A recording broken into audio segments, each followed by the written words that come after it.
All right, so I'm making this video, one for future reference, but two, it's actually something that I have been sitting here trying to figure out and want to keep other people from having to do the same.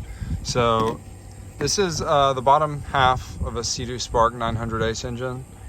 This over here is the oil pump, and this is the oil pump drive gear. It's plastic, but the way this sits on here is going to be something like that whenever you actually look at it. Now it's got this little metal pin on the back, and this is actually designed to pop out. So this is going to be sitting on this little drive thing right here. Okay, so what you want to do is you just take a screwdriver or like a flathead or something and stick it back behind the actual gear, and you're just going to pop it off, and that little pin is going to fall down, and then you can just stick it back in here, and that's good. This is held into place. This actual pump cover is held into place by 3 T27 Torx bolts. So you're going to take those out, and then this is going to pop out. All right.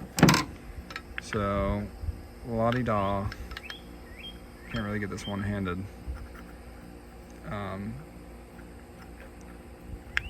I don't want the whole thing to come out. Okay, there you go. So you get the cover off, right? And then you're gonna have this, I guess one is a feed and one's a return, or I don't really know what's going on here, but there's two different sets of little pump gears. So you're gonna take this one out first. Let's get that out. And then behind it, you're gonna have this little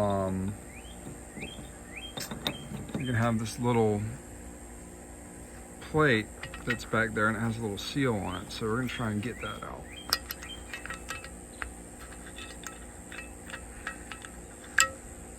It has a rubber O-ring, and that's gonna separate the one from the other. Okay, so I pulled the whole thing out. You got this little O-ring that sits right here on this little plate, right? And then you've got the actual rod itself, and just set that to the side. And then last but not least, you have your smaller set of pump gears, and you're gonna pull that out too, real carefully with a screwdriver or just, you know, something. And there we go. So that's that. And that's what the inside looks like. This video, you know, is more for my personal reference. That way when I'm putting this back together later, it's not as hard. This is actually a really simple setup though, honestly.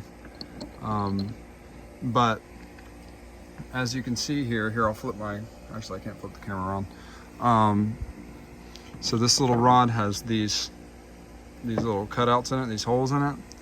And what this is for is so it can lock the different gears into place. So like, for example, this big one, you're gonna go through this big hole, right? And then when you stick the actual rod in there, it's going to lock in that little keyway for the gear, like that. So it's basically the same concept in 3 different places for 3 different gear applications. So it's really smart. It's pretty simple, but I mean, if it makes sense, you shouldn't have any problem getting them back together. But it kind of tripped me up a little bit at first, having a gear like this where you kind of just have to pry it off, especially since it's plastic. But once you get that off, it all just makes sense. So you should be able to figure it out. All right, thanks for watching.